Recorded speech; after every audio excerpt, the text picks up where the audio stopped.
말씀은 이사야서 22장입니다. 이사야서 22장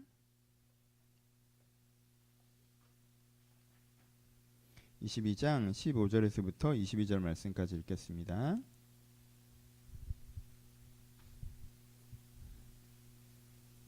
(15절에서 22절) 말씀 한 절씩 교독합니다. 제가 12절 읽습니다. 만군의 여호와께서 이르시되 너는 가서 그 극고를 맡고 왕궁 맡은 자 셈나를 보고 이르기를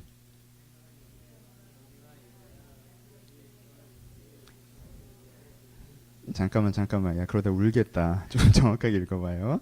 내가부터 다시 시작합시다. 시작.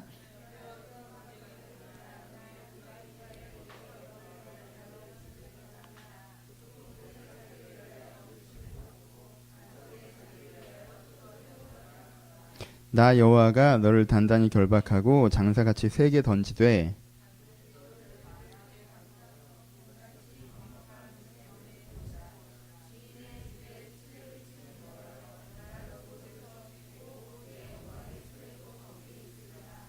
내가 너를 내 관직에서 쫓아내며 내 지위를 낮추리니 내 옷을 그에게 입히며 내 띠를 그에게 띄워 힘이 있게 하고 내 정권을 그의 손에 맡기리니 그가 예루살렘 주민과 유다의 집의 아버지가 될 것이며 내가 또 다윗의 집의 열쇠를 그의 어깨에 두리니 그가 열면 닫을 자가 없겠고 닫으면 열 자가 없으리라. 아멘. 안녕하세요. 인사 한번 다시 하죠. 안녕하세요. 예, 오늘은 이사야서 22장 말씀을 가지고 은혜를 좀 나누어 보도록 하겠습니다. 항상 맨 처음으로 하는 이야기죠. 이사야서 말씀은 본문이 안 궁금하시면 앞에 15분은 전혀 재미가 없으실 거예요. 그러니까 읽으셨던 본문이 도대체 무슨 이야기라는 궁금증을 가지고 여러분들 설교를 듣기 시작해 주셨으면 좋겠어요. 여기 어떤 사람이 나오냐면요. 여러분들이 아마도 성경을 많이 읽고 나름대로 어릴 때부터 성경 퀴즈대회 많이 나갔다고 하더라도 잘 모를 사람이 한 명 나옵니다. 이름이 누구예요? 셈나라는 사람이 나옵니다. 그쵸? 하지만 이 인물에 대해서 한 장이라는 꽤 긴 분량을 투자해서 성경이 이야기하고 있죠. 이 셈나라는 사람 이야기를 우리가 이해해 봅시다. 셈나는 어떤 사람이었다고 표현되어 있습니까? 우리는 잘 모르지만 꽤 대단한 사람이었던 것 같아요. 첫 번째는 왕궁을 맡은 자라고 얘기하죠. 왕궁을 맡았다는 게 뭡니까? 여러분 요즘 시대에도 청와대 비서실장이라고 하면 되게 대단한 지위예요. 왜?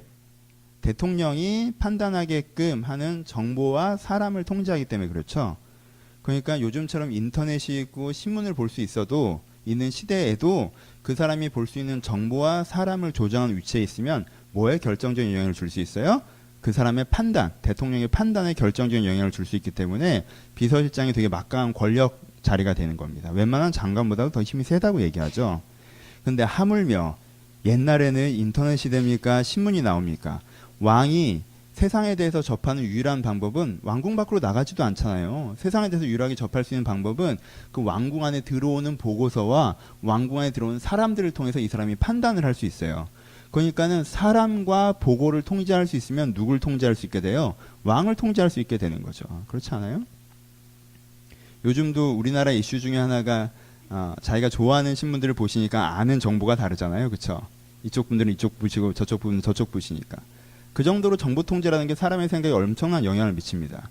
근데 이 왕에게 가는 정보를 100% 통제할 수 있다 하면 왕이 때로는 허수아비가 되기도 하는 거예요.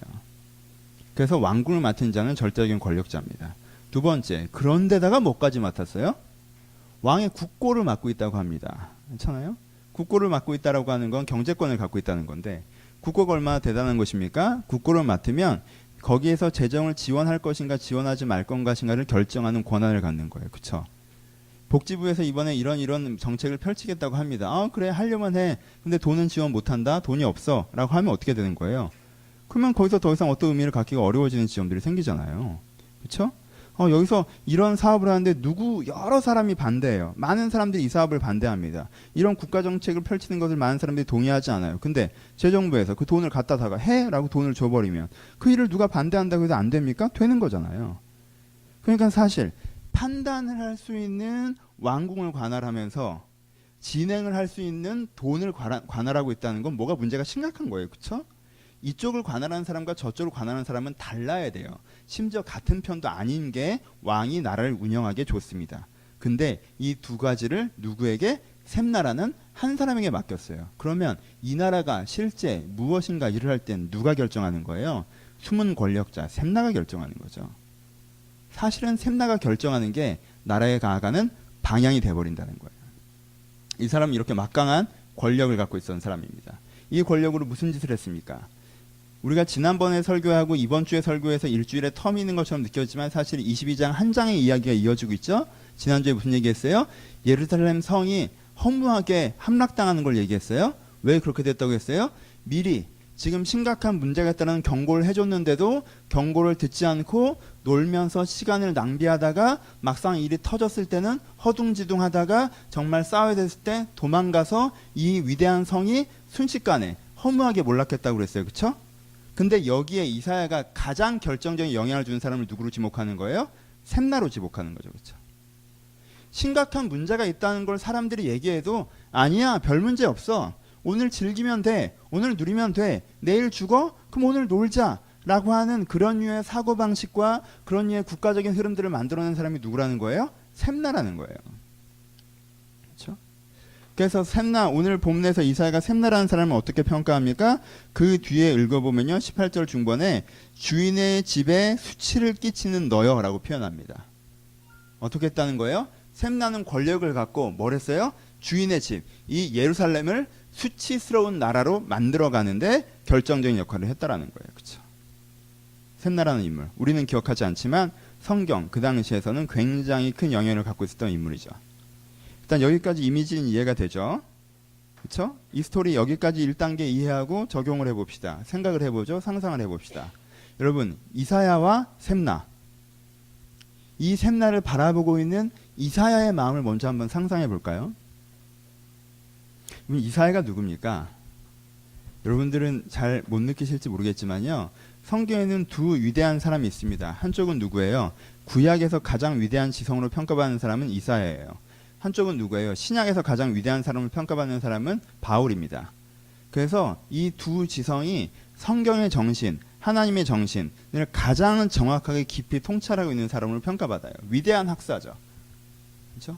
이사야 시대로 표현한다면 바울이 등장하기 전까지는 전후후무한 학사예요. 그렇잖아요?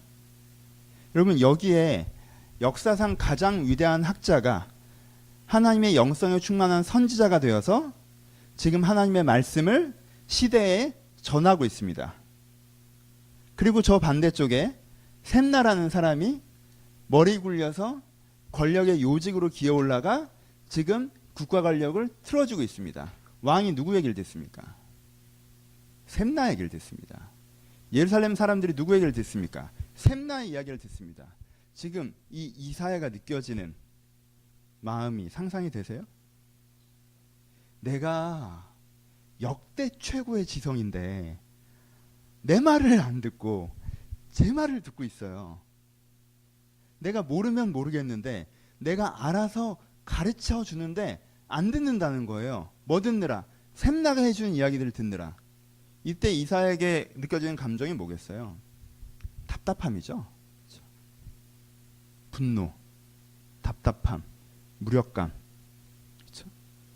내가 정답을 알고 있고 방향을 알고 있고 방향을 제시하지만 세상은 그 얘기에 귀 기울이는 게 아니라 아무것도 모르는 거만한 자의 이야기에 귀를 기울이면서 자기 인생의 기회들을 낭비하며 살아가는 것들을 옆에서 쳐다보고 있어야 돼요. 이사야는. 그렇죠?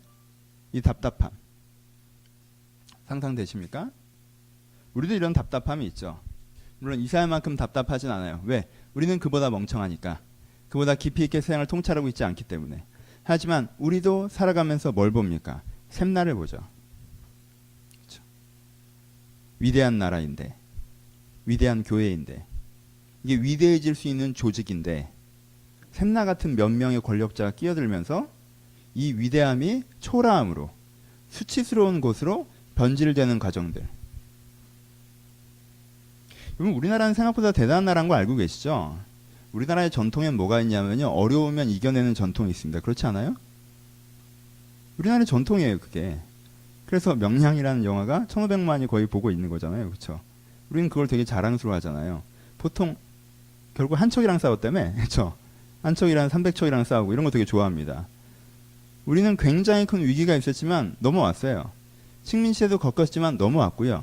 독재 시대도 겪었지만 넘어왔고요. 빈곤의 시대도 있었지만 넘어왔어요. 우리는 문제가 있으면 해결하는 쪽으로 항상 움직였던 민족이에요. 그렇죠? 근데 요즘에는 우리나라의 분위기가 약간 어떻게 돼요? 옛날보다 현재, 오늘날 이 시대의 숙제가 그렇게 더 심각한 것 같지 않은데 우리는 어떻게 됩니까? 불평하고 원망하고 문제 지적하고 욕하는 사람 많은데 우리가 이걸 해결할 수 있을 거라고 믿는 사람들은 많지 않아요. 언제부터 이 생각이 우리 가운데 들어왔죠? 우리는 오랫동안 그런 사람들이 아니었는데. 한국 사회라고 하는 사회가 굉장히 전통적으로 80년대까지는 우리나라에 여행 왔다 돌아가는 사람들이 우리나라의 대표적인 캐릭터로 잡은 게 뭐였냐면 정 많은 나라였습니다. 따뜻하고 정이 많고 이웃에게 호의적이고 우호적이고 우리는 수백 년 동안 그랬어요. 어떤 면에서는. 근데 최근 우리는 세상 어느 나라보다 굉장히 개인주의적인 나라로 되고 있죠. 우리나라는 굉장히 가치적인 나라였습니다. 어떤 면에서는 조선시대부터도요. 그 전부터도요. 그렇죠? 국가 이념이 굉장히 중요했고요. 충이나 효 이런 개념이 사람들을 많이 지배했습니다. 사람들은 자기의 욕심과 욕망보다 가치로 움직이는 경향이 더 많이 갖고 있었어요. 여러분 현대에서도 마찬가지죠. 우리한테는 독립이 되게 중요했고요. 민주가 되게 중요했고요. 그렇죠? 우리한테는 뭔가 어떤 가치를 위해서 목숨을 걸고 노력하고 함께 나아가는 문화들이 있었어요. 그렇죠? 우리나라는 굉장히 가치적인 사회였어요. 근데 최근엔 굉장히 우리나라는 원래 세속적인 사회였던 것처럼 얘기하는 부분이 있죠. 보세요. 샘나가 구려를 팠다고 표현합니다. 샘나가요. 예루살렘 높은 곳에 무덤을 팠다라고 표현하는 지점들이 나오죠. 그것이 무엇입니까? 샘나는 예루살렘 출신도 아닌데 높은 곳에 무덤을 팠다. 이사야가 이거 갖고 뭐라고 해요? 아니 지금 출신 성분 따지겠다는 거예요? 아니겠죠. 그 얘기를 하는 게 아니에요. 무슨 얘기예요? 샘나가 가르치는 정신과 샘나가 가르치는 태도라고 하는 건 예루살렘 정신이 아니고 예루살렘의 전통이 아닌데 얘가 거기에 높은 곳에 묘를 만드는 게 자기가 이 예루살렘의 가장 정통성 있는 가문인 것처럼 자기의 가르침이 예루살렘에게 쭉 흘러왔던 전통인 것처럼 군다라는 거예요. 그렇죠? 이런 일들이 우리 가운데 벌어진다는 것입니다. 우리는 원래 되게 대단한 나라인데 괜찮은 나라인데 마치 어느 날부터는 다른 전통 같은 게 흘러들어와서 그렇지 않은데 우리가 그런 존재인 것처럼 얘기하는 지점들이 생긴다는 거예요. 교회도 마찬가지죠. 한국교회 대표적인 평가는 현대사회에서는 무능하고 세속주의고 개인주의적이고 이런 평가들을 많이 하는 것 같아요. 여러분 한국교회만큼 어려움을 뛰어넘은 교회가 또 어디 있습니까? 우리는 맨바닥에서 일어난 교회예요. 캐톨릭 요즘에 오셨지만 캐톨릭이나 개신교나 독특한 한국의 전통은 뭐냐면요. 선교사가 들어오기 전에 복음이 먼저 들어왔다는 거예요. 해외 나갔던 사람들이 해외에서 성경책 읽고 먼저 그리스도를 영접하고 국내에서 교회를 세우거나 신앙생활을 하거나 신앙생활을 유포했던 일들이 먼저 이루어졌습니다. 이번에 복자로 취재하신 그분도 마찬가지였죠. 본인이 신앙을 접하고 신앙으로 개종하시고 주변에 전도하셨던 분이에요. 그렇죠? 한국교회 위대한 전통이에요. 박해도 받았지만 넘어왔고요. 일제 식민지하도 받았지만 넘어왔고요. 정쟁도 겪었지만 넘어왔고요. 교회는 항상 문제가 있으면 해결해 왔었단 말이에요. 근데 요즘에 한국교회가 문제가 있죠. 그래요. 문제가 있어요. 근데요. 더 큰 문제는 뭔지 아세요? 이 교회가 이 문제를 해결할 수 있을 거라고 생각하는 사람들이 많지 않다는 거예요. 샘나 같은 사람들이 끼어들어와서 교회는 이 문제를 해결하지 못할 것이고 교회는 이렇게 몰락할 것이라고 얘기하기 즐겨한다는 거예요. 왜 그럽니까? 우리는 더 위대한 문제, 더 큰 문제도 위대하게 해결해온 교회들인데 그런 전통을 갖고 있고 그런 역사를 갖고 있는 교회인데 우리나라 교회가 언제부터 세속적이었죠? 그렇지 않죠. 여러분 이 나라 교회가 순교자 피해에 세워진 교회 아닙니까? 세속적이라뇨. 출발부터 그렇지 않아요. 그 진행도 그렇지 않았어요. 일제시대 교회 다니는 게 뭐가 그렇게 세속적으로 도움이 됐겠습니까? 우리나라 그런 나라 아니에요. 이 교회가 그런 교회가 아니고요. 근데 어느 날부터 갑자기 샘나 같은 지도자들이 끼어들어서 우리가 그랬던 것처럼 우리가 그런 존재인 것처럼 어떤 흐름들을 만들어내고 그 흐름들을 유포시켰죠. 그래서 몇 년 사이에 마치 전체가 그런 것처럼 착각한 일들이 벌어졌습니다. 그것이 때때로 국가에서 일어나고요. 때때로 교회에서 일어나고요. 때때로 어떤 기업이건 어떤 조직이건 어떤 여러분들이 소속된 사회에서 그런 일들이 벌어진다는 거예요. 깊이도 없는 샘나가 우리의 현장들을 망친다라는 것입니다. 부당한 권력. 여기에 이 사회가 답답함을 느낍니다. 그리고 우리도 답답함을 느끼죠. 그렇죠? 부당한 권력, 부당한 시스템에서 느끼는 답답함. 부동산을 생각하면 1억이 이제는 돈이 아닌데 내 월급을 생각하면 1억은 진짜 돈이 아니에요. 그렇죠? 내가 만질 수 있는 돈이 아니죠. 그렇죠? 뭐가 잘못되고 있는데? 표현하셨던 것처럼 경제 성장률은 사람들이 큰 이슈가 되는데 사람들이 죽어나가는 건 이슈가 되지 않는. 뭔가 부당하고 왜곡된 구도가 진행되고 있고요. 거기에 우리가 일정한 분노를 느끼는 지점들이 있습니다. 이 사회의 분노가 우리 가운데 있다는 거예요. 여러분들 분노에 대해 이야기합니다. 여러분 분노를 느끼는 것 자체는 굉장히 좋은 거예요. 왜? 여러분들이 건강한 기준을 쓰고 있다는 뜻이기 때문에 그래요. 여러분들이 거기에 분노를 느끼지 않고 원래 그런 거야 라고 한다면 여러분들이 문제가 있는 거예요. 왜? 부당한 기준을 쓰기 시작했다는 뜻이니까. 그렇죠? 분노를 느껴야 돼요. 답답해야 돼요. 왜 세상이 이 모양으로 굴러가고 왜 저 사람들이 이 나라를 이렇게 굴리고 있고 왜 저 사람들이 이 조직을 저런 식으로 운영하고 있는지 내가 분노를 느껴야 됩니다. 근데요, 여기서 중요하신 건 분노는 첫 장면일 때 아름답지만 끝 장면일 땐 비참합니다. 기억하세요. 분노는 첫 장면일 땐 아름다워요. 분노를 느끼십시오. 거기서부터 출발하셔야 돼요. 하지만 분노가 나의 마지막 장면이면 세상이 왜 이 모양이야? 라는 게 내 마지막 결론이면 세상이 왜 이 모양이야? 라고 외치는 출발이 아니라 세상이 이 모양이라고 열받는 결론이 되면 그때부터 무슨 일이 벌어지기 시작합니까? 난 답답하죠. 열받죠. 막 답답해요. 보면 답답해요. 여러분 보면 답답한 거 계속 쳐다보고 있을 이유가 뭐가 있어요? 그 다음에 어떻게 하겠습니까? 외면하죠. 봐봐요. 답답한데 왜 이렇게 답답해요? 내 속만 힘들잖아요. 그러니까 그 다음부터 외면해요. 그렇게 일정 기간 외면하고 지나가다 보면 그 다음에 어떻게 합니까? 내가 막상 사회에서 뭔가 결정해야 되는 시점이 왔을 때 세상은 그렇게 돌아가니까 어쩔 수 없이라고 단서를 자기가 달지만 사실은 편승하죠. 자기도 비슷한 방법으로 살아갑니다. 재밌지 않습니까? 대학 시절에 이 사회가 문제라고 막 외치다가 사회 진입해서는 아유 문제인 거 누가 몰라 하지만 당장 뭐 내가 그걸 관심 가져봐야 내 속만 시끄럽지 하고 사회에서 그냥 정신없이 지내다가 그러다가 자녀를 낳아서 기를 때가 되면 그 자녀에게 누구보다도 먼저 내가 선지자가 되고 메시아가 돼서 세속적 가치관을 가르치죠. 밟고 일어나야 되고 높아져야 되고 아래로 떨어지면 큰일 나고 아래로 떨어진 건 지들이 문제 있는 거고 위로 기어 올라가는 게 행복한 거고 그러니까 어떻게든 네가 위로 올라가야 되고 분노하다가 외면하다가 편승합니다. 뭐가 핵심일 때 답답함이 내 마무리가 될 때는 그렇죠? 여러분 이게 사회적 영성이라고 기독교에서 얘기하기도 하는데요. 여러분 좀 다른 얘기지만 이런 기억을 좀 가져보세요. 여러분 많은 사람들이 교회 와서 교회도 다 똑같네, 교회도 세상이랑 같네 라는 얘기를 할 때가 있어요. 그렇죠? 여러분들이 교회에서 그런 기분을 느끼실 때 있을 수도 있어요. 언제 그런 걸 느끼세요? 세상 사람들도 그런데 교회 사람들이 똑같네라고 기분을 느낄 때 아, 세상 사람들도 죽은 다음에 천국, 지옥 이런 건 모르고 죽어봐야 안다고 생각하는데 내가 교회 다녀보니까 교회 사람들도 사실 죽어봐야 안다고 다 그러더라고. 아, 교회도 다 똑같네. 그런 거 느껴본 적 있어요? 없죠? 교회 다니는 사람들은 아, 저건 좀 심하다 싶게 자기가 죽은 다음에 천국 갈 거라고 믿어요. 제가 보기엔 못 갈 거 같은 사람들끼리 다 자기가 천국 갈 거라고 믿어요. 그렇죠? 다 그렇게 믿어요. 죽은 다음에 끝이고 죽어봐야 알고 뭐 이렇게 얘기하는 사람들이 없단 말이에요. 그건 세상이랑 진짜 다른 것 같아요. 그리고 교회 다니는 사람은요, 세상 사람보다 가정관에서 좀 더 보수적인 부분은 분명히 있죠. 그렇죠? 내적 치유, 위로, 관계 회복, 가정의 회복, 건강한 가정, 아버지 학교, 어머니 학교. 여러분 이거 잘하는 거죠. 그렇죠? 좋은 겁니다. 가정의 회복에 대해서요, 교회 사람들은요, 회복되어야 한다고 얘기하고요, 회복할 수 있다고 얘기하고요, 회복하자라고 얘기합니다. 그렇죠? 이 부분에서 세상과 다른 것 같아요. 저는 세상에선 그렇게까지 얘기 많이 안 하는 지점들이 분명히 있습니다. 건강한 가족에 대해서 그래도 교회가 가장 많이 얘기하지 않습니까? 좋아요. 오케이. 그럼 세상이랑 똑같네라고 얘기하는 지점들이 뭐예요? 교회 왔더니 세상이랑 똑같더라. 뭐예요? 교회 봤더니 교회도 돈 많은 사람들 더 좋아하고 돈 없는 사람 무시하더라. 그 사람 직업 물어보고 그 사람 연봉 물어보고 아, 그 사람 좋은 직업 갖고 있으면 와 하고 나쁜 직업 갖고 있으면 별로 신경 안 쓰더라. 교회도 세상이랑 똑같게 권력자들을 좋아하고 돈 많은 사람 좋아하고 그리고 누가 돈 많이 벌면 하나님께서 축복하셨다고 하고 누가 홀딱 망하면 아유 쟤는 어쩌다가 저렇게 됐더라고 생각하더라. 교회가 세상이랑 똑같다고 얘기한 거에 80%는 뭔지 아십니까? 교회 사람들도 사회가 어떻게 돌아간다는 거에 있어서 세상 사람들과 똑같은 생각을 하더라 라고 얘기한다는 거예요. 포인트가 뭔지 아시겠어요?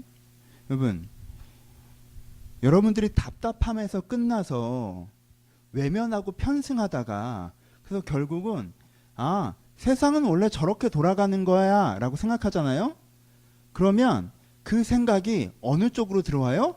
여러분 안쪽으로 거꾸로 들어와요. 그렇죠?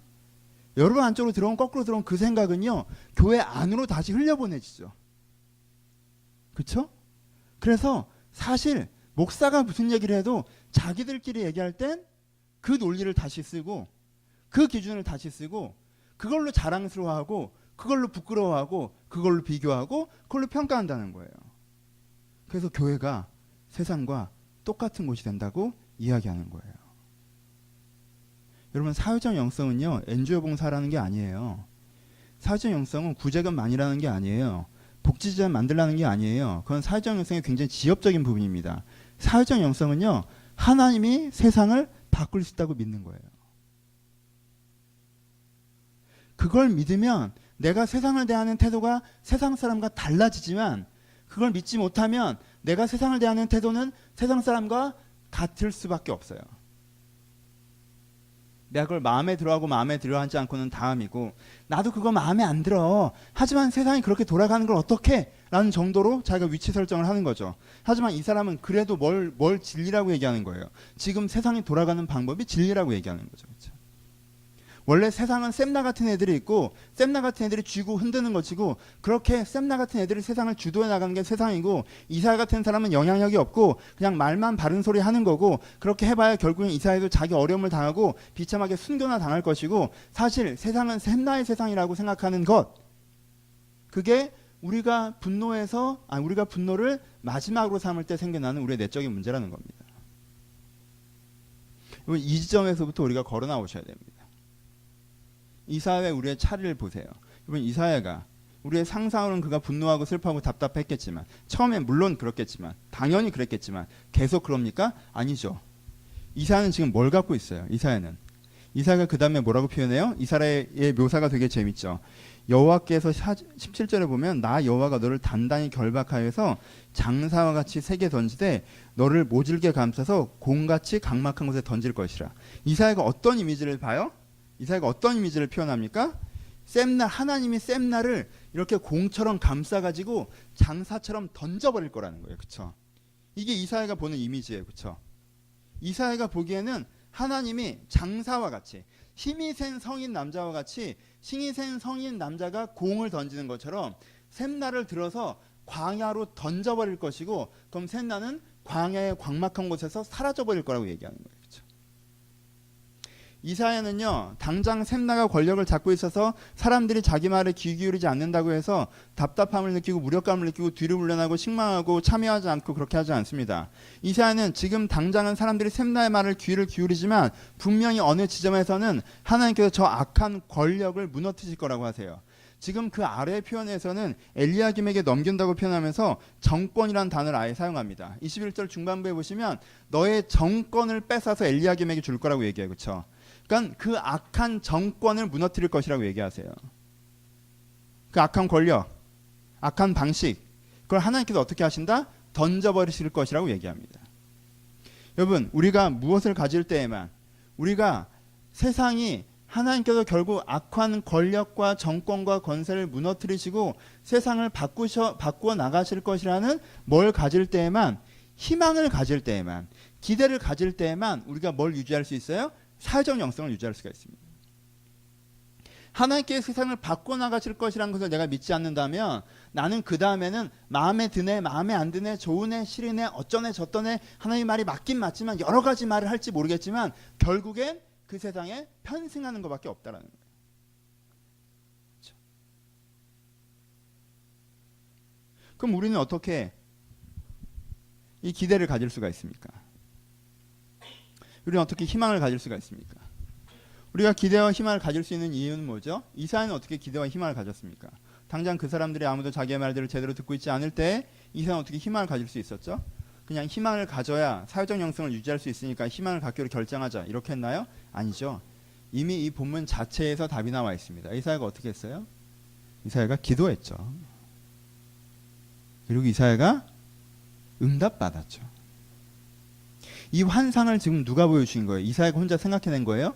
장사가 셈나를 들어서 장사가 돌멩이를 들어 던진 것이 셈나를 들어서 저 광막한 곳으로 던지는 그 환상을 누가 보여준 거예요? 이사야가 상상해낸 거예요? 아니요. 하나님이 이사야에게 보여주는 환상이에요. 그렇죠? 하나님께서 이사야에게 환상을 보여주신 거예요.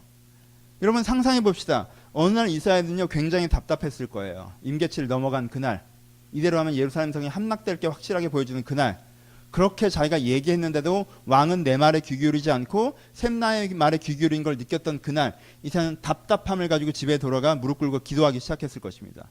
하나님, 나에게 차라리 영안을 닫혀서 이게 이렇게 되는지 모르게라도 하시던가. 내가 이 멸망해 가는 게 다 보이는데, 잘못되어 가는 게 다 보이는데, 심지어 어떻게 해야 되는지 다 아는데 아무도 내 말을 듣고 있지 않는 이 상황의 답답함을 어떻게 하라는 말이십니까? 나에게 왜 가르치신 겁니까? 나 이렇게 무능하게 하실 거라면 나에게 왜 가르치신 겁니까? 왜 나 혼자 미리 알고 단지 선견자가 되어서, 단지 미리 하는 자가 되어서 답답해만 하시려고 나에게 가르치셨습니까? 이사야 그렇게 그 답답함을 가지고 하나님 앞에 애통하며 기도할 때 하나님께서 어떻게 하신 거예요? 이렇게 응답을 해주신 거예요. 셈나를 던져주는 환상을 보여주면서 셈나의 정권은 반드시 무너지고 하나님께 이 악한 정권과 권력을 깨실 것이고 건강한 것들을 만들어내실 것이라고 이사야에게 보여주신 거예요. 그가 그것을 봤기 때문에 뭘 갖는 거예요? 희망을 갖는 거예요. 세상이 건강하게 변할 거라는, 하나님께 이것을 나아지게 하실 것이라는 희망을 갖게 되는 것입니다. 그리고 그 희망을 가졌을 때 그가 삶의 현장을 살아가는 사회적 태도가 달라질 수 있었던 것이죠. 얼마만큼 달라집니까? 굉장히 달라졌죠. 위에 그 다음에 누구의 얘기가 나와요? 엘리야김이 세울 거라고 얘기하죠. 여러분 그 당시에 이사야는요 이 예언을 자기 혼자 하고 있는 게 아니죠. 누구에게 하고 있어요? 너 가서 셈나에게 얘기하라고 했죠. 지금 셈나한테 하고 있는 거예요. 대놓고 셈나한테 뭐라고 하는 거예요? 네 권력은 무너지고 엘리야김이 네 자리를 대신할 거다라고 얘기했어요. 그렇죠? 지금 이사야가 대놓고 뭐 하는 겁니까? 지금 권력의 실세를 갖고 있는 사람에게 반대파를 자처하는 거죠. 그렇죠? 여러분 오해하지 마세요. 당시 이사야는요 종교인이 아니었어요. 종교인이자 정치인이었어요. 왕의 고문단에 포함되어 있었고요. 가장 중요한 의사결정을 할 때 이사야의 말에 귀 기울이고 왕이 결정하게 했습니다. 그러니까 정치에 참여하고 있었던 한쪽 측면은 정치인이기도 했어요. 종교적인 권위를 갖고 있는 정치인이 권력의 실세에게 네가 망할 것이라고 대놓고 얘기하고 너 대신 얘가 네 자리를 대신할 거라고 얘기하는 거, 이건요 굉장히 적극적인 행동이에요. 뭘? 이 정권이 무너지고 새로운 권력이 등장하기 위해서 자기가 할 수 있는 행동을 직접적으로 해나가는 거죠. 그렇죠? 그만큼까지 이사야는 바뀝니다. 우리도 거기까지 가야 되는 거고요. 이 앞부분을 정리해 봅시다.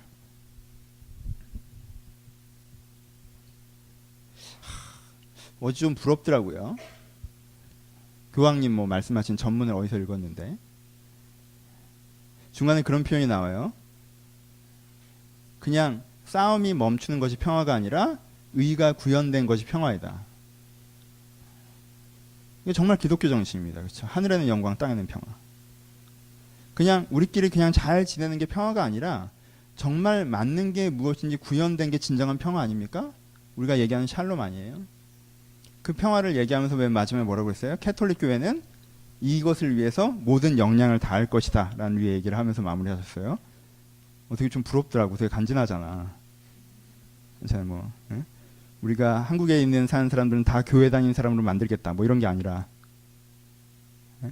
하나님의 진리가 이 세상에 구현되는 평화라, 진정한 평화가 이곳에 오길 바란다. 약자가 눌리지 않고 왜곡된 질서가 당연히 여겨지지 않는 그런 평화가 오길 바란다. 그게 올 것이다. 그리고 교회는, 여기서 얘기하는 교회는 캐톨릭 교회, 우리를 빼고 얘기한 거죠. 교회는 여기에 최선의 역량을 다할 것이다. 그렇죠? 여러분, 우리는 이 희망이 있습니까? 우리는 그것이 맞고 그것이 될 것이며 그것에 우리가 최선을 다하겠다라는 이 희망이 우리 가운데 있습니까? 여러분들이 사회를 대하는 태도는 뭐예요? 여러분들이 사회를 대하는 태도는 세상은 정말 그지 같고 거기서 사느라 난 너무 힘들고, 그러니까 하나님이 그 힘든 나를 위로해주고 그 다음에 나만 이 그지 같은 세상에 피해받지 않게 나 하나 빠져갈 자리를 좀 만들어 주셔야 되고, 이게 기독교인들의 본심은 아닙니까? 세상이 정말 그지 같아서 세상 욕하고 이 모양이고 저 모양이고, 그래서 내가 너무 힘드니까 하나님이 날 좀 위로해 줘야 되고, 나한테 왜 이러는지 모르겠고, 나한테 좀 잘해줘야 되는 거 아니냐고, 날 좀 위로해 줘야 되고. 그러니까 위로만 하면 안 되고 뭐 해줘야 돼요? 세상이 망해도 나는 탈출할 수 있는 구명 캡슐을 나한테 줘야 되는 거죠. 다들 불안한 노동시장에서 나만 안정적인 직장을 가져야 되고, 다들 그지 같은 사람들에게 상처받지만 내 주변에 좋은 사람들이 있어야 되고, 그렇게 하지 않으시는 하나님께 너무 화가 나고, 내가 큰맘 먹고 이번에 용서해 드릴 테니까 한 번 더 제대로 해보시길 기회를 드리고 있고. 여러분, 이게 우리의 사회적인 영적 태도일 때, 우리가 아무리 영혼 구원의 감격이 회복돼도요, 우리가 아무리 관계 회복의 은혜가 회복돼도요, 우리 가운데 진짜 일상의 참 기쁨으로 진입할 수가 없어요. 왜? 현대 사회는요, 여러분들의 사회적 영역이 여러분들의 삶의 최소한 40% 이상을 감당하지 않습니까? 여러분들이 낮에 시간을 쓰는 공간, 삶의 현장, 내 대부분의 삶을 투자하는 그곳에서 내가 보여지는 것이 정말 여기는 나쁜데 나는 거기에 피해받을 수밖에 없고, 난 어떻게 할 수 있는 게 없는데, 나만 좀 빠져나갔으면 좋겠는데 빠져나가기가 참 힘들다라는 게 내 결론이라면, 그 결론에서 내 안에 주어지는 정서, 그렇잖아요. 그 피로감, 그 우울감, 그 서운함, 그 정서들이 내 안에 쓸려 들어오는데, 아무리 영혼권의 확신이 있다 한들, 아무리 관계 회복의 은혜가 있다 한들, 내가 이 세상 속에서 하나님 앞에서 당당하게 다시 한번 설 수 있겠습니까? 우리 안의 사회적 영성이라고 하는 것은,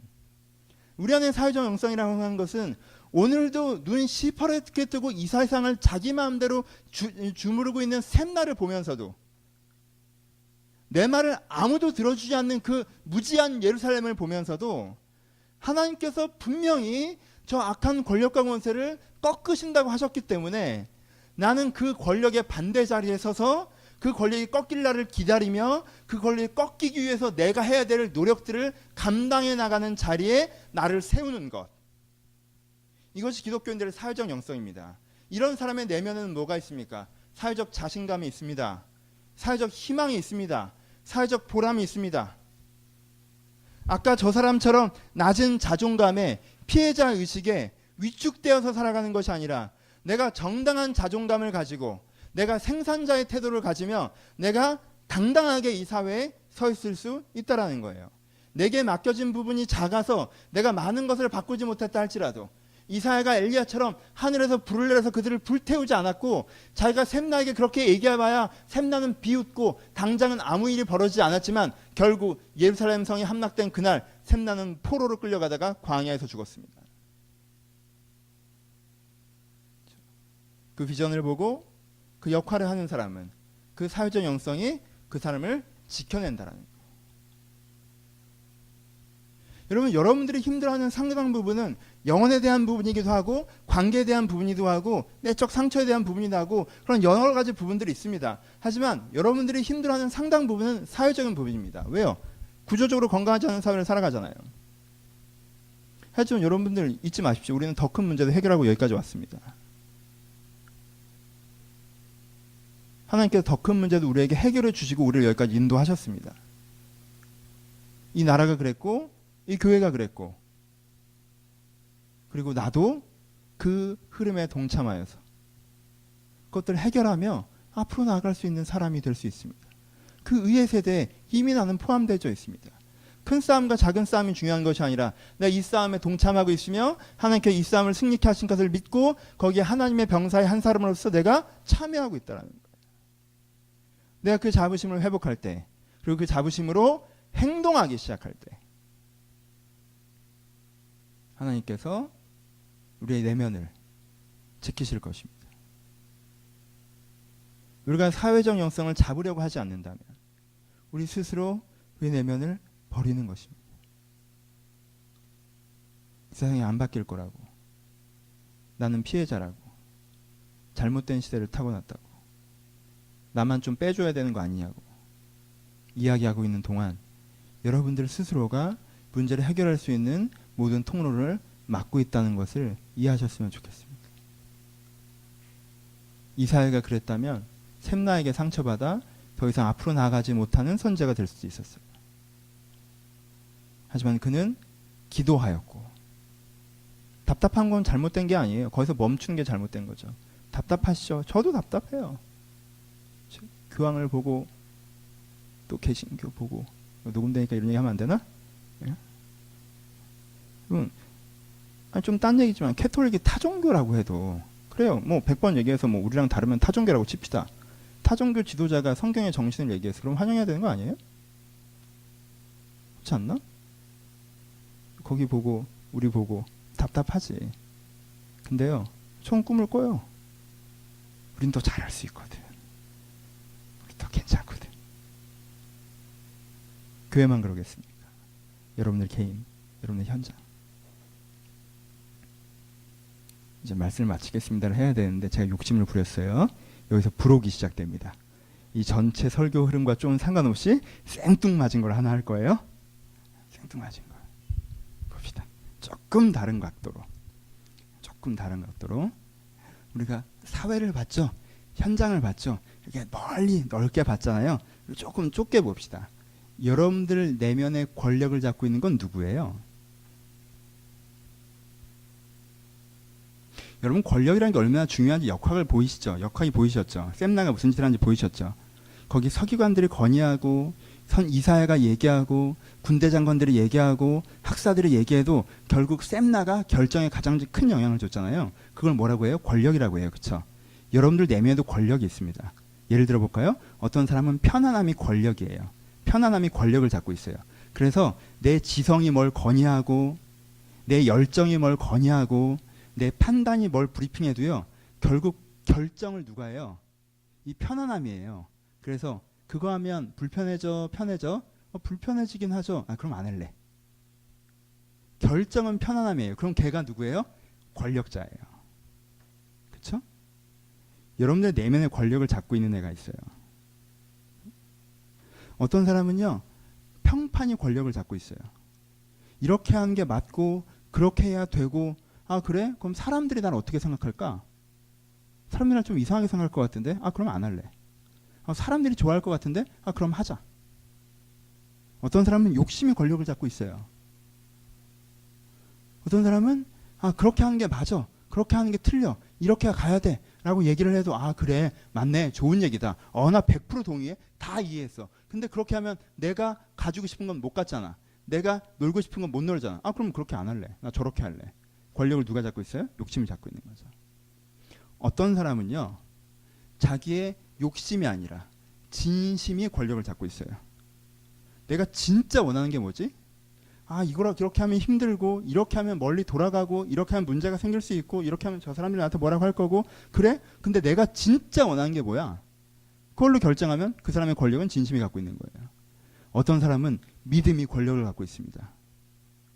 그렇죠?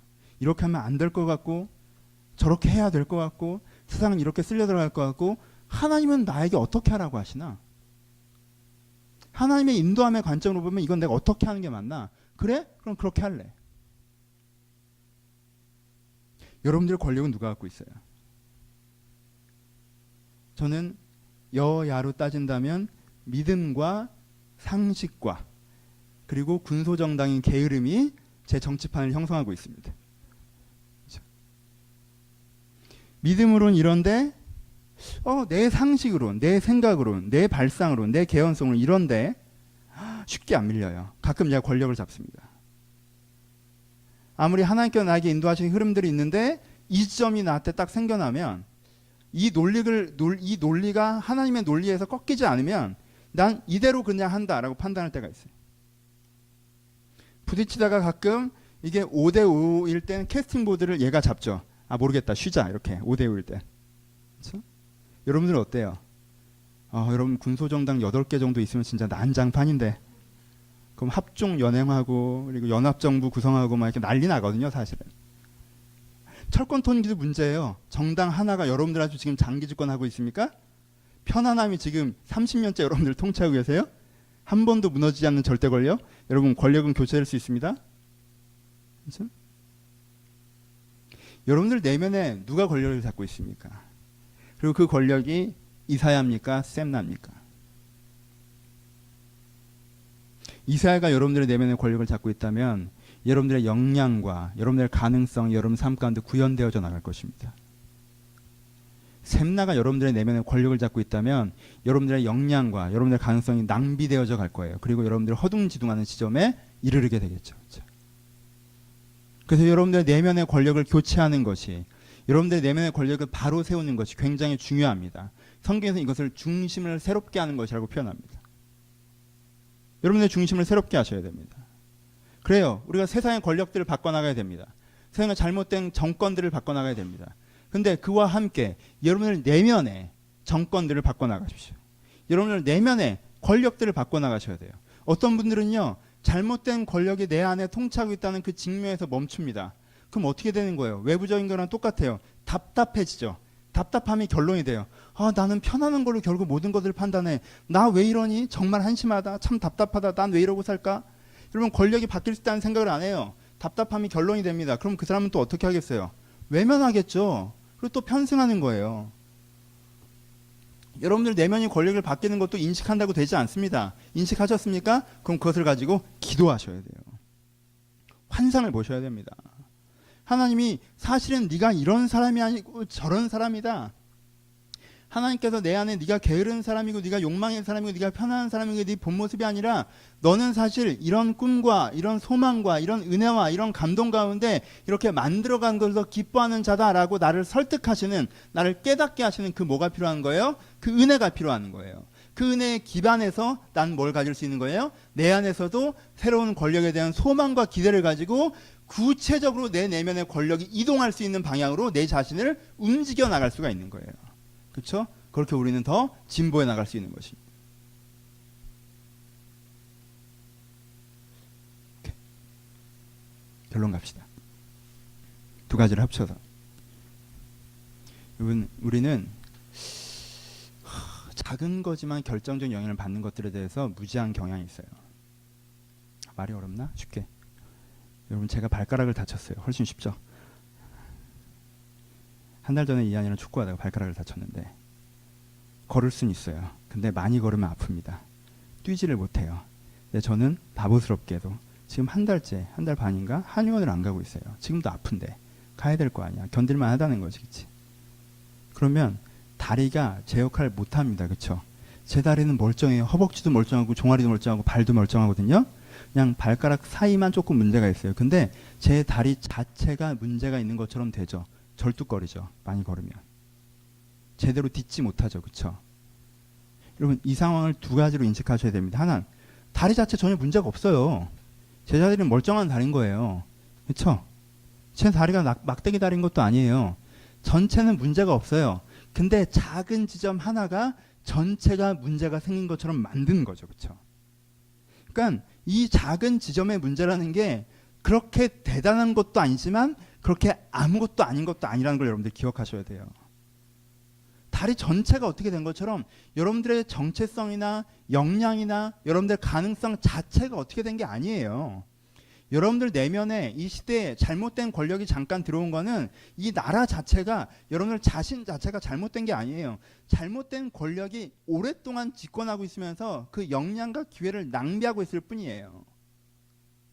그러니까 어떻게 하셔야 돼요?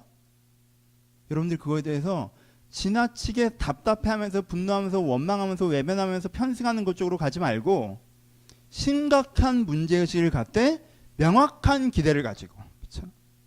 심각한 문제의식을 갖 때 명확한 기대를 가지고 그 작은 하지만 결정적일 수 있는 이 권력의 문제를 해결해 가려고 하셔야 된다는 것입니다.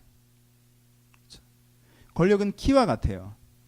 배 전체에서 키가 차지하는 역할처럼 역량 자체를 상징하지 않지만 방향을 정하기 때문에 그 역량을 낭비하게끔은 할 수 있습니다. 그렇죠? 그래서 우리가 건강한 권력, 건강한 정권의 교체들을 이뤄내야 되는 거예요. 이게 지금 내가 지금 뭐 대한민국 전체를 얘기하는 거 아니에요, 알죠? 그렇죠? 그런 것들 교체해내야 되는 거예요. 이뤄내야 되는 지점들이 있어요. 그렇게 될 때 여러분들이 훨씬 더 행복하고 당당하게 삶의 현장 앞에 설 수 있을 것입니다. 그렇죠?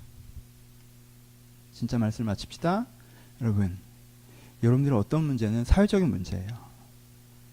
그렇죠? 직장의 문제, 경제적인 문제, 불안전한 사회구조의 문제, 구조가 나를 공격하는 문제, 그것들은 내가 생활이 불편하고 내가 일상에 힘이 들고, 우리의 어떤 문제들은 사회적인 문제들입니다. 그 사회에 서 있는 내 내면을 돌아보시길 바랍니다. 아까 말했던 세상은 그지 같고 나한테 왜 이러는지 모르겠고 나는 도망가야 되겠는데라고 생각하시는 것이 아니라, 여러분 이 사회를 바꿔나가는 사람으로서 스스로를 다시 한번 바라보실 수 있다면 그것만으로도 여러분들은 많이 하나님 앞에 걸어나갈 수 있을 것입니다. 많이 평안 속으로 걸어나갈 수 있을 것입니다. 우리가 다시 한번 그 희망을 갖게 되는 것, 의가 이 땅에 이루어지는 진정한 평화, 그것으로 모든 성도들과 교회들이 희망을 갖고 노력하는, 그래서 그것이 점진적으로 이루어 나가는, 우리가 그 희망을 갖게 된다면 그것 자체가 우리의 내면을, 현장을, 우리 시대를 바꿔나갈 것입니다. 이 희망으로 기뻐하신 여러분들이 되시기를 주님의 이름으로 축원합니다. 기도합시다. 앞에는 기도를 짧게 했습니다. 뒤에 조금 길게 할게요. 한 10여 분 정도 기도할 텐데 몇 번의 기도 제목을 드리겠습니다. 첫 번째 한 3분 정도, 4분 정도 한번 생각해 보세요. 여러분 사회에 대해서 어떤 마음이세요? 여러분들도 가끔 그런 얘기 했죠. 교회도 똑같은 것 같아서 상처받는다고. 돈 많은 사람 인정해주고 잘 나간 사람 존대하고 그거 갖고 평가한다. 교회가 왜 이 모양이냐. 여러분 저 그 말에 100% 동의합니다. 교회가 그 모양이면 안 됩니다. 그건 교회가 아니죠. 묻습니다. 그럼 여러분들은 어떤 기준을 쓰십니까? 설마 교회 안에서는 딴 기준 쓰고 교회 밖에서는 딴 기준 쓰고 이러겠다는 거 아니죠? 그렇죠? 밖에 나가면 돈 많은 사람 좋아하면서 부러워하면서 교회 안에서는 아닌 척 이러자는 건 아니죠. 그렇죠? 그럼 우리는 정말 어떤 사회적인 기준을 씁니까? 혹시 우리 마음의 슬픔의 어떤 부분은 내가 이 잘못된 사회적인 시선을 갖고 있기 때문에 아닙니까? 우리 그런 부분이 있다면 지금 하나님께 좀 기도합시다. 하나님께 좀 돌아봅시다. 나는 어떤 하나님의 어떤 사회적인 기준을 갖고 있는지 돌아보시고, 그리고 여러분들의 사회적인 기준이라는 게 사실 세상 정말 그지 같고 답답해요 라고 한다면 그거 갖고 우리 좀 기도합시다. 하나님 정말 이사에게 보여주셨던 샘나를 정말 돌을 던져버리신다고 하시는 그 환상을 나에게도 좀 보여주시옵소서. 내가 그 믿음을 나도 갖게 하여 주옵소서. 그 소망을 가져야 내가 기대를 가질 터인데 내가 그 소망이 없습니다. 세상은 계속 이렇게 그지 같을 것 같고 난 아무것도 할 수가 없을 것 같은데 내가 근데 그 소망을 갖게 하여 주옵소서. 여러분들이 이제까지 갖고 있었던 관점들을 돌아보시고 그것이 세속적이었다면 그래서 좀 자유해지기를 추구하시면서 주의 응답을 기대하시면서 우리 3, 4분 정도 먼저 기도하기를 소원합니다. 기도하겠습니다. 하나님 주 각 사람의 마음 가운데 중심을 돌아보는 시간이기를 소원합니다. 아버지 각 사람의 마음 가운데 아버지 중심을 돌아보는 시간이기를 소원합니다. 주님 아버지 각 사람의 마음 가운데 중심을 돌아보는 시간이기를 소원합니다. 아버지 세상이 바뀐다는 것을 믿지 않았던 자들이 있다면 이 시간 그것을 믿는 자들이 되겠습니다. 하나님 주여 그것을 믿는 자들이 되게 하여 주옵소서. 아버지 그것을 믿는 자들이 되게 하여 주옵소서. 아버지 그것을 믿는 자들이 되게 하여 주옵소서. 아버지 그것을 믿는 자들이 되게 하여 주옵소서. 하나님 그것을 믿는 자들이 되게 하여 주옵소서. 하나님 그것을 믿는 자들이 되게 하여 주옵소서. 하나님 그것을 믿는 자들이 되게 하여 주옵소서. 하나님 그것을 믿는 자들이 되게 하여 주옵소서. 하나님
다음으로 기도하실 때 여러분들의 내면의 권력을 누가 갖고 있는지 한번 물어보고 싶습니다. 여러분 사실 여러분들이 정말 결정을 할 때, 판단을 할 때 발언권이 제일 센 애가 도대체 누구예요?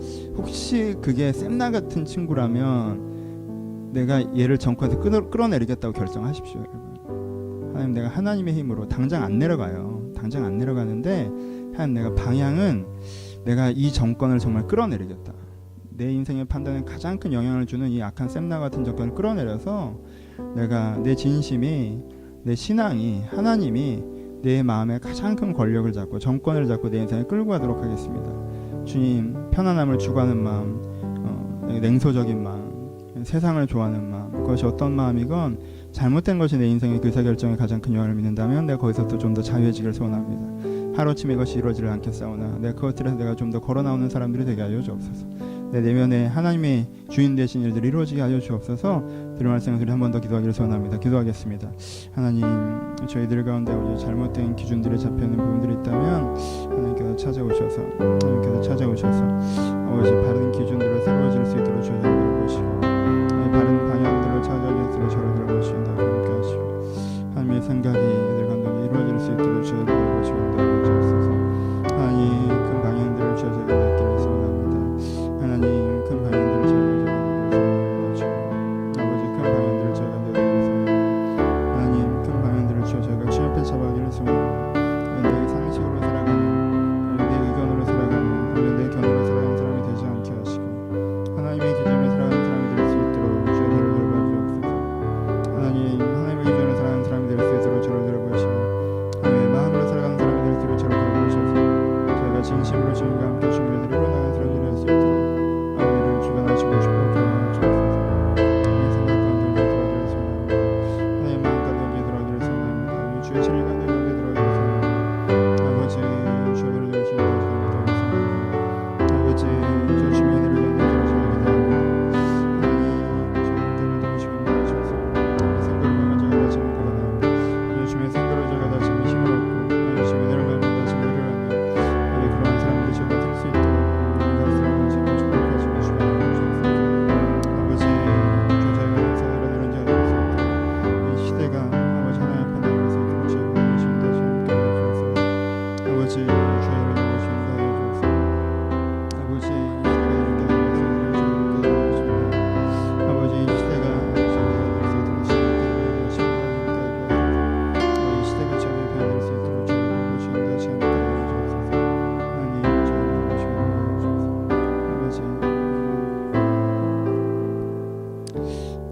다음으로 기도하실 때 시대를 위해서 한번 기도합시다.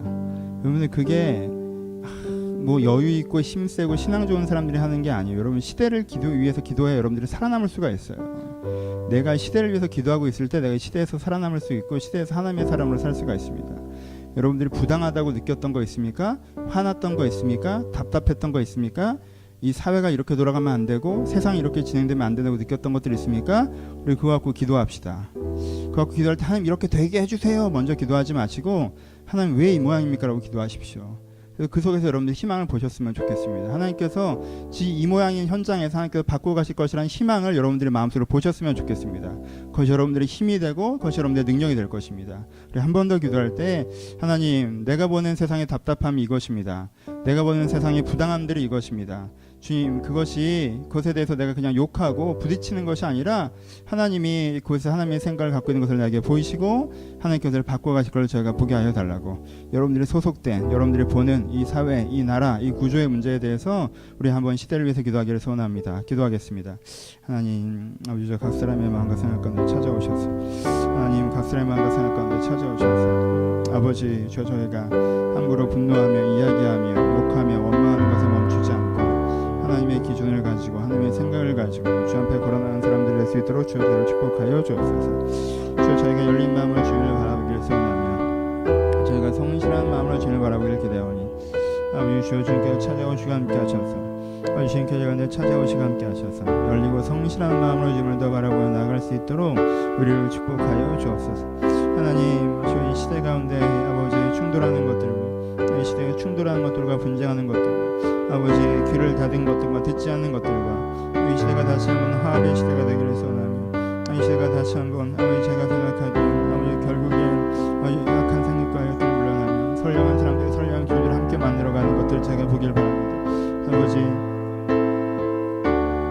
남부의 백인들 가운데 선량한 사람들이 있었던 것처럼 이 시대에 선량한 사람들이 있을 것이고 그들이 대표가 되기를 소원하며 그들과 함께 할 일이 벌어지기를 소원합니다. 하나님 주저를 가운데 일하시길 바랍니다. 아버지 주여 이 사람들한테 죽어나가는 구조에서 어려워지는 구조에서 강팍하게 되는 구조에서 뭔가 잘못된 구조를 저희가 바라봅니다. 저들의 교육을 바라봅니다. 저희의 아버지 삶의 현장 저희의 교회를 바라봅니다. 저들의 불편함들을 바라봅니다. 저희의 쾌락에 탐닉하는 것들을 바라봅니다. 저희 모든 것들을 지원을 바라봅니다. 여기서 저희가 제대로 서 있는 자가 될 수 있도록 여기서 저희가 다시 한번 제대로 바라보고 설 수 있도록 저희를 들어주시는 것이 함께 해주옵소서. 아버지 가운데 함께 들어주시는 것이 하나님의 생각을 하나님의 마음으로 저를 돌볼 수 있도록 나아갈 수 있도록 저희를 돌보시는 것이 해주옵소서. 주의 기준들이 주의 기준들이 저한테 이루어지게 하시고 주의 생각들이 저한테 이루어질 수 있도록 저를 돌보시는 다 해주옵소서. 아버지 인도하시고 함께 해주옵소서. 아버지 여기서 일하시고 함께 해주옵소서. 아버지 주의 일들을 저한테 일어날 수 있도록 인도하여 주옵소서. 5분의 시간을 드리겠습니다. 잠잠히 기도합시다. 마음을 잘 정리하시고 설교의 주제와 하나님의 말씀이 다를 때가 있어요. 여러분 마음 가운데 예배를 통해서 나에게 이 말씀을 해주시는 것 같다 하면 그 말씀을 붙잡으십시오. 잠잠히 묵상하시면서 여러분들 했던 기도 가운데 이것을 기억해야 되는 기도의 문장이 있었다면 그것들을 적어 놓으시고 들은 설교 가운데 내가 붙잡아야 되는 문장이 있다면 그것들을 마음에 새기시면서 하나님 내가 이 예배에서 이 말씀을 듣고 갑니다. 내가 당장 이렇게 되진 않으나 이 숙제를 갖고 이 소망을 제가 갖고 갑니다. 여러분들이 드렸던 기도와 여러분들이 들었던 말씀을 정돈하시면서 5분 정도 묵상함으로 자유롭게 기도하기를 소원합니다. 기도하겠습니다.